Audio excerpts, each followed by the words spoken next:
इत्तेफाक से इस मामले में 72 घंटों से काफी पहले यानी मर्चेरी में रखे जाने के दूसरे ही दिन कुछ लोग अस्पताल पहुंचे और उन्होंने लाश पर अपना दावा किया, जबकि ये लाश किसी और का था। ये एक परिवार के लोग थे जिन्होंने मरने वालों का पिता, भाई और दूसरे लोग शामिल थे।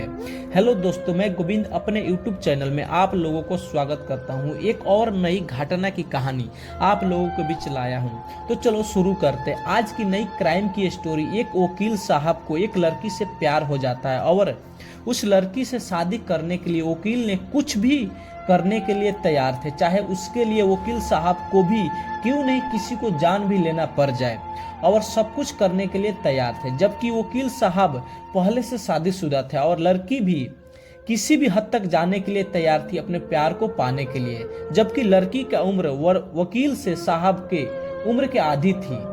लेकिन लड़की के माँ बाप शादी करने के लिए तैयार नहीं थे और ये वो वकील को समझा दिए थे, मैं अपनी बेटी की शादी तुमसे किसी भी हाल में नहीं होने देंगे। इसीलिए वो दोनों लैला और मजनू शादी करने के लिए उपाय सोचने लगे और वकील और उनकी गर्लफ्रेंड इस परेशानी से पार पाने के लिए दोनों ने मिलकर एक ऐसी साजिश रची, पर उस साजिश को कामयाब बनाने के लिए जरूरत थी एक लाश की, एक इंसान की लाश। और फिर दोनों ने लाश का इंतजाम भी कर लिया। चूंकि वकील साहब लाश से उसके माता पिता के ऊपर फंसा कर वो अपनी गर्लफ्रेंड से शादी करना चाहता था। उत्तर प्रदेश का इटावा शहर सुंदरपुर रेलवे फाटक के पास रविवार की सुबह एक शख्स की लाश मिलती है। चूंकि मरने वालों की मौत किसी ट्रेन की चपेट में आने की वजह से हुई थी। लाश की हालत बहुत खराब थी और तो और उसका चेहरा भी इतना बिगड़ चुका था कि उसकी पहचान भी करना नामुमकिन था। खबर मिलते ही मौके पर पहुंची पुलिस ने पहले तो आसपास मौजूद लोगों से मरने वालों की पहचान पता करने की कोशिश की, लेकिन नाकाम रहने पर लाश को बरामद कर मर्चेरी में रख दिया। आमतौर पर पुलिस ऐसी लावारिस लाशों को कम से कम 72 घंटों तक मार्चेरी में रखती है, ताकि अगर कोई मरने वालों का पता करते हुए पुलिस के पास आए तो लाश की पहचान कराकर उसे मरने वालों के घर वालों के हवाले किया जा सके। और किसी के न आने की सूरत में पुलिस की ऐसी लाशों को अंतिम संस्कार कर देती है। उसके बाद वकील साहब और उनकी गर्लफ्रेंड ऐसे ही लाश का खोज कर रहे थे और किस्मत से ऐसी लाश को जब पता चले तो वे लोग तुरंत लाश लेने के लिए अस्पताल निकल जाते हैं। और इत्तेफाक से इस मामले में 72 घंटों से काफी पहले यानी मर्चेरी में रखे जाने के दूसरे ही दिन कुछ लोग अस्पताल पहुंचे और उन्होंने लाश पर अपना दावा किया। ये एक परिवार के लोग थे जिनमें मरने वाले का पिता, भाई और दूसरे लोग शामिल थे। चूंकि उनके पास हादसे में मारे गए शख्स अतुल कुमार का आधार कार्ड भी मौजूद था, तो पुलिस को अलग से पूछताछ करने की जरूरत नहीं पड़ी और लाश को उनको सौंप दिया गया। यहाँ तक को सब कुछ ठीक था, लेकिन कहानी में असली ट्विस्ट तब आया जब फिर अगले ही दिन इस लाश पर दावा करते हुए कुछ लोग मार्चेरी पहुंच गए। ये परिवार यूपी के ही अरोया से आया था और उनका कहना था कि मरने वाला उनका फैमिली मेंबर 40 साल के सत्यवीर राजपूत है। घर वालों का कहना था कि वो दिमागी तौर पर परेशान था और उसका मानसिक संतुलन भी खराब था और उसका आगरा में इलाज चल रहा था और कुछ दिन पहले ही इटावा के तरफ से वो आए थे।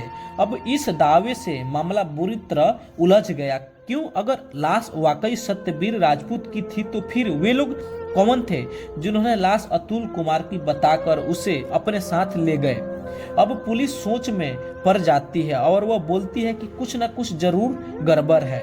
अब पुलिस ने मामले की जांच छानबीन करना शुरू कर देती है। जांच शुरू होते ही पुलिस को तब जोर का झटका लगा कि जो लोग लाश अपने साथ लेकर गए उनकी ओर से पुलिस को सौंपी गए सारे के सारे दस्तावेज यानी आधार कार्ड, पहचान पत्र सब नकली थे और तो और मरने वाले शख्स का आधार कार्ड भी नकली निकला। यानी ये धोखे से लाश को ले जाने की साजिश थी। अब पुलिस ने जांच लाश लेने पहुंचे 4 लोगों पर अपनी जांच टिका दी।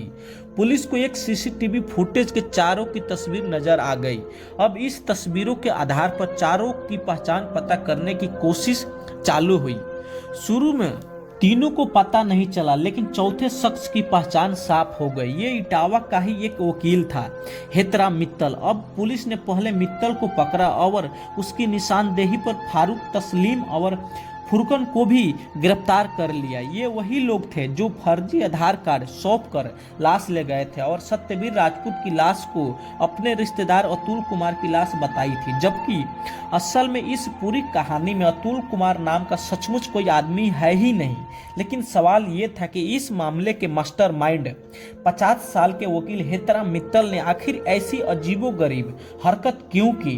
लावारिस लाश को अतुल कुमार की लाश बताकर उसका अंतिम संस्कार करने से उसका क्या फायदा होता। तो हेतराम खुद को आधे से भी कम उम्र की यानी 22 साल की एक लड़की मुस्कान कोस्टा के साथ इश्क में था और उससे शादी करना चाहता था। हेतराम मित्तल उसका इरादा अतुल कुमार को मुस्कान का पति दिखाकर उसकी मौत की झूठी कहानी गढ़ने का था, ताकि उसकी शादी का रास्ता साफ हो सके और वह अतुल की मौत को संदिग्ध बताकर मुस्कान के घर वालों को भी केस मुकदमे में फंसा सके। असल में मुस्कान के घर वालों ने हेतराम पर नाबालिग लड़की को भगाने का केस दर्ज कर रखा था, लेकिन अब वकील यानी हेतराम मित्तल की पोल खुल चुकी थी। कहानी साफ हो जाने पर मित्तल की बीवी शिखा अग्रवाल ने बताया कि मित्तल पहले से ही 3 शादियों कर चुका है। वो रुपए पैसों के लालच में लड़कियों को फंसाता है और वह उनसे शादी कर लेता है, फिर बाद में मार पीट कर उन्हें भगा देता है। चूंकि हेतराम की एक बीबी शिखा अग्रवाल को हेतराम से 2 बच्चे भी हैं, वो हेतराम से कानूनी लड़ाई लड़ रही है। लेकिन इस वारदात ने नापाक मासूमों को पूरा करने के लिए लाश की चोरी की एक चौंकाने वाली कहानी को पर्दाफाश कर दिया।